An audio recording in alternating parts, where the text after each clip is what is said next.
नमस्कार, city post live में आपका स्वागत है। मैं हूं श्रीकांत प्रत्युष और मेरे साथ एक खास नेत्री हैं, जी हाँ, जिनका नाम है कुमकुम भारद्वाज। बीजेपी से जुड़ी हुई हैं और हर मुद्दे की समझ रखती हैं। तो इनसे जो अभी प्रासंगिक चुनावी मुद्दे हैं उससे जुड़े हुए सवाल करेंगे। अभी तो बिल आ गया संसद में, 3 बिल, और उसको फाड़ा गया। विपक्ष बवाल मचा रहा है और आरोप लगा रहा है कि नीतीश कुमार और चंद्रबाबू नायडू को डराने के लिए बिल लाया गया है। जो ये बात कर रहे हैं कि नीतीश कुमार और चंद्रबाबू नायडू को डराने के लिए यह बिल लाया गया है, तो मैं उन पार्टी से ही पूछना चाहती हूँ कि 1984 दंगा तो याद होगा। 1984 दंगा के कन्विक्ट हैं जगदीश टाइटलर, नाम तो सबको पता होगा। ये नाम अनोखा नाम है। और क्या जगदीश टाइटलर जेल में है? जगदीश टाइटलर के ऊपर तो लंबा चौड़ा चार्जेस है, मर्डर तक के चार्जेस हैं। तो जगदीश टाइटलर जेल क्यों नहीं, जेल में आज क्यों नहीं है? और जेल जाने का डिसीजन क्या पार्लियामेंट लेता है? क्या पार्लियामेंटेरियन लेते हैं या फिर कोर्ट लेता है, या कॉन्स्टिट्यूशनल बॉडी जो जुडिशरी बैठी हुई वो लेगी? तो जो लोग एन केन प्रकारेण जो क्रिमिनल्स हैं, जो पार्लियामेंट तक किसी न किसी तरह पहुंच जाते हैं, उनको जनता समझ नहीं पाती। वो जनता को मूर्ख बना करके अगर पार्लियामेंट तक पहुंच रहे हैं, और खुदा न खास्ता अगर पार्लियामेंट में रहते हुए अगर जुडिशरी उनको जेल भेजती है, तो क्वाइट ऑब्वियस है कि जो बिल आया है वो स्वागत योग्य है। उसका तो जोर शोर से स्वागत होना चाहिए। और दूसरी बात कहना चाहूँगी, इसी बिल को लेकर राहुल गांधी ने जो मनमोहन जी की सरकार में ऑर्डिनेंस जो फाड़ा था, याद है क्या? बिल्कुल, राहुल गांधी ने फाड़ा था, लेकिन वो तो मुझे लगता है कि अच्छा किया था, क्योंकि वो बचाने के लिए, भ्रष्ट लोगों को बचाने के लिए भी लाया था। तो जो ऑपोजिशन लीडर ऑफ ऑपोजिशन जो चाह रहे थे, वो मोदी जी आज उनको स्वागत करके वो बिल पार्लियामेंट से पास करा दिए, तो क्या बुराई है?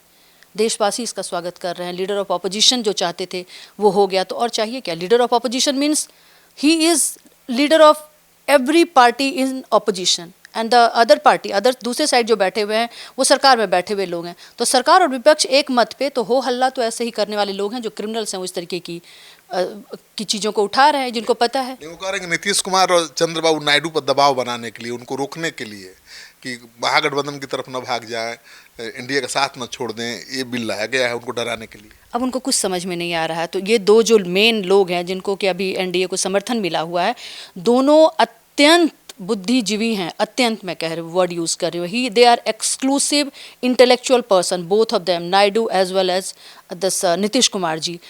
तो ये जो लोग हैं, जो लोग बोल रहे हैं, अभी मैं सुन रही थी, जो लोग बोल रहे हैं वो अपने गिरवान में झांके कि वो किस तरीके के लोग हैं।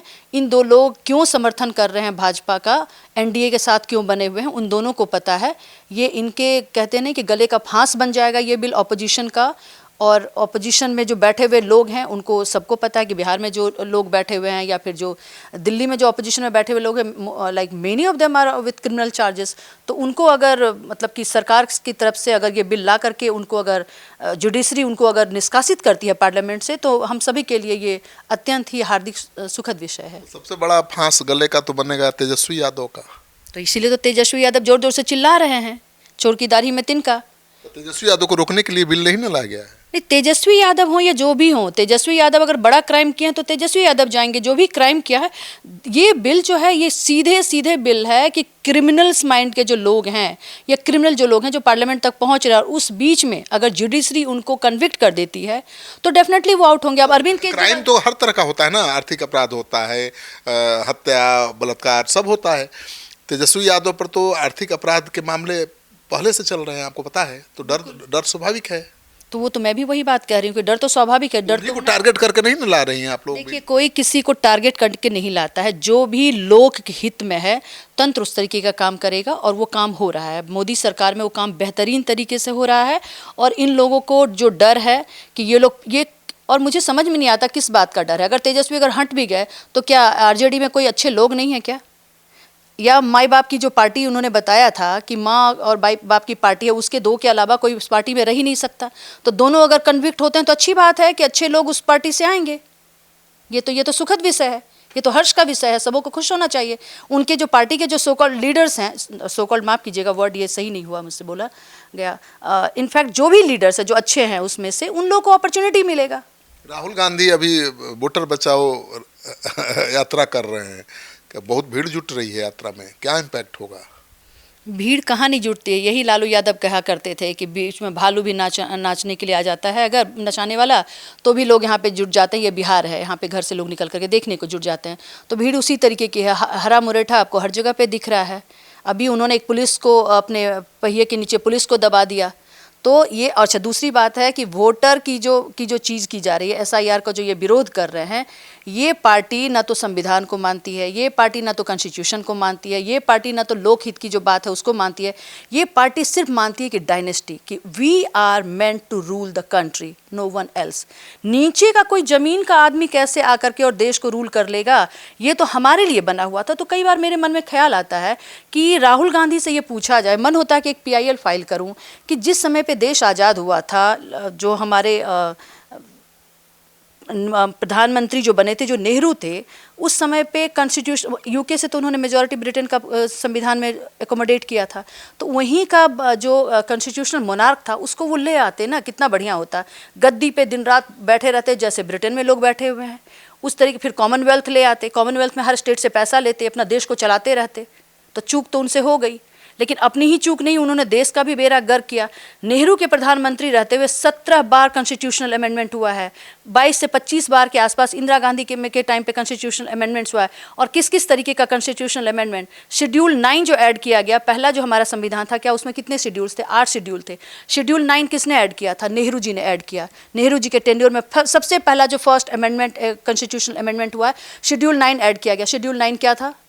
शेड्यूल 9 था कि अगर शेड्यूल 9 में किसी चीज़ को डाल दिया गया, किसी भी ऑर्डिनरी बिल को अगर आपने पास कर दिया, तो रिव्यू कोर्ट के द्वारा नहीं होता। तेजस्वी यादव तो कह रहे हैं कि यहाँ जो आरक्षण का दायरा बढ़ाने का जो मामला है उसको शेड्यूल 9 में डलवाइए नीतीश जी, मोदी जी से कहकर, ताकि आरक्षण का दायरा बढ़ जाए बिहार में। मैं आपको आरक्षण के बारे में थोड़ा सा तमिलनाडु ले चलती हूँ।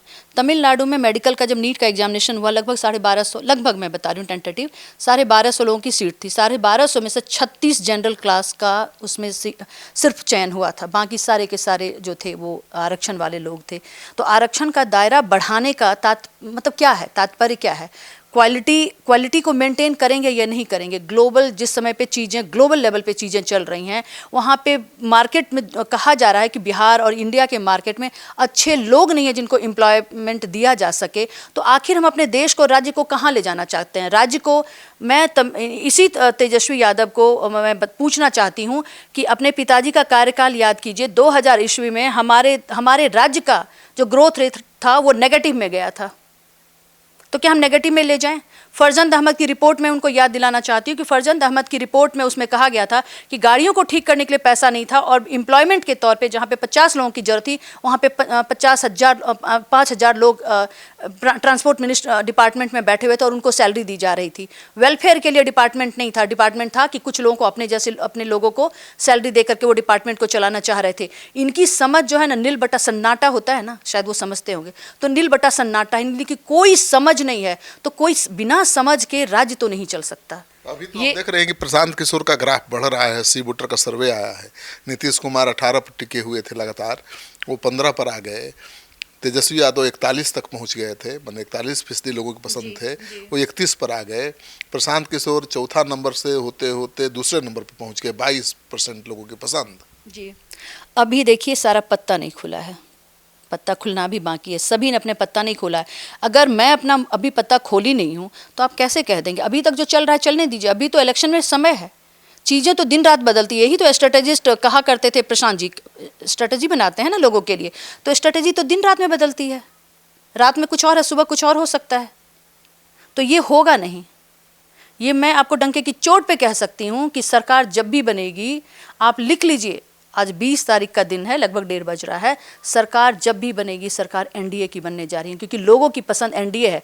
नई घर में एक कहानी, सर्वे तो लोगों की पसंद पर आधारित है, वो हमारा आपका सर्वे तो है नहीं, बहुत विश्वसनीय एजेंसी है सी वोटर। देखिए वही मैं कह रही हूँ कि विश्वसनीय एजेंसी, आज से पहले 3 महीने कुछ और था, आपने खुद भी कहा, आज कुछ और है। लगातार बदल रहा है, लगातार बदल रहा है ना, तो लगातार बदल रहा, तो हमें अपना पत्ता तो खोलने दीजिए। ऐसा पता आपके पास कहाँ है? कोई चेहरे नहीं है, क्या पता खोलिएगा? अपना मुख्यमंत्री बनाइएगा नीतीश जी की जगह। आप एक चीज़ बताएं कि हमें यूपी में कोई जानता था कि क्या हो जाएगा? गुजरात जिस समय पे बिल्कुल बेहाल स्थिति में था, उस समय कोई जानता था कि हमारे नरेंद्र मोदी जी आएंगे और कंटिन्यूएशन में सीएम के बाद से फिर पीएम के पोजीशन पे पहुंचेंगे? कोई जानता था? तो बिहार में भी वैसा होगा।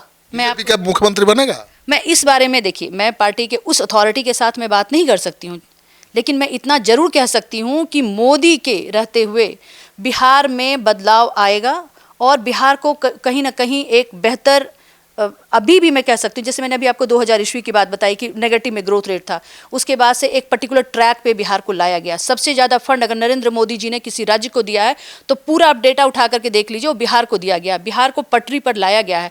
जिस नीतीश कुमार, माफ़ कीजिएगा, लालू यादव की सरकार ने जिस तरह से वो रेलवे को दिखा रहे थे कि रेलवे में हमने बहुत ग्रोथ किया, कि पति और पत्नी की सरकार जो उस समय पे उन्होंने बनाया था, उसी तरह से उन्होंने रेलवे में क्या बनाया था, अपने ससुराल से अपने घर तक का उन्होंने रेलवे ट्रैक बिछाया था। यही हुआ था ना। उसके बाद से उन्होंने क्या किया था? रेलवे के नाम पे कुछ भी नहीं।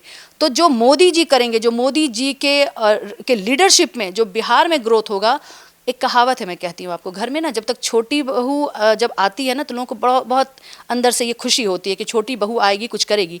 लेकिन छोटी बहू आने के बाद जब अपना वो रंग दिखाती है, तब अल्टीमेटली जो कल्याण होता है वो बड़ी बहू के और बड़े बेटे के ही मतलब कि आता है, हवाले आता है, और वही उस चीज़ को उस परिवार को उसको आगे बढ़ाते हैं और उसका रक्षा भी करते हैं, सेवा भी करते हैं। वही हाल है यहाँ पे। एक संगठन की पार्टी है, कोई दूसरी पार्टी में कोई संगठन नहीं है, कोई हैराकी नहीं है, ठीक है। विचारधारा है, संगठन से ज़्यादा यहाँ विचारधारा है। दूसरी पार्टियां क्या है? वन मैन शो है, कोई विचारधारा नहीं है उनकी किसी भी डायरेक्शन में। 360 डिग्री एंगल पे राहुल गांधी, तेजस्वी, इन लोगों को किसी भी एंगल पे घुमा लीजिए अपने हित की बात करने के लिए, वो कहीं भी घूमेंगे। लड़ाई यहाँ किसके किसके बीच है, आप बताइए बिहार में? देखिए, यहाँ पे लड़ाई किसके किसके बीच है ये तो एक डिबेट का, लंबा डिबेट का विषय है, लेकिन मैं इसमें ज़रूर ये कह सकती हूँ कि लड़ाई जब भी हो तो त्रिशंकु नहीं होना चाहिए। त्रिशंकु अगर सरकार, अगर हंग असेंबली अगर होता है तो बिहार के लिए बहुत ही नुकसानदायक है।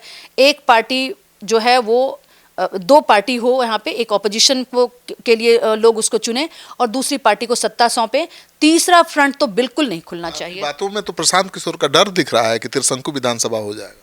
मुझे प्रशांत किशोर का डर दिख रहा है। प्रशांत किशोर अगर 7% वोट ले आए, 7% में बात कर रही हूँ, 7% वोट ले आएंगे तो मैं आपके इस स्टूडियो में फिर आऊँगी और आप मुझे जिस भी तरीके से लोग से माफ़ी मंगवाना चाहेंगे मैं माफ़ी मांगूंगी।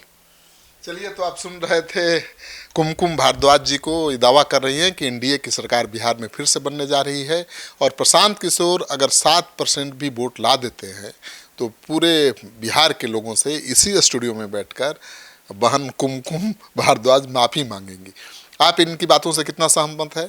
कमेंट बॉक्स में जाइए, अपना कमेंट जरूर लिखिए और इस वीडियो को ज़्यादा से ज़्यादा लोगों के साथ शेयर करिए ताकि लोगों को पता चले कि बिहार की राजनीति में क्या चल रहा है।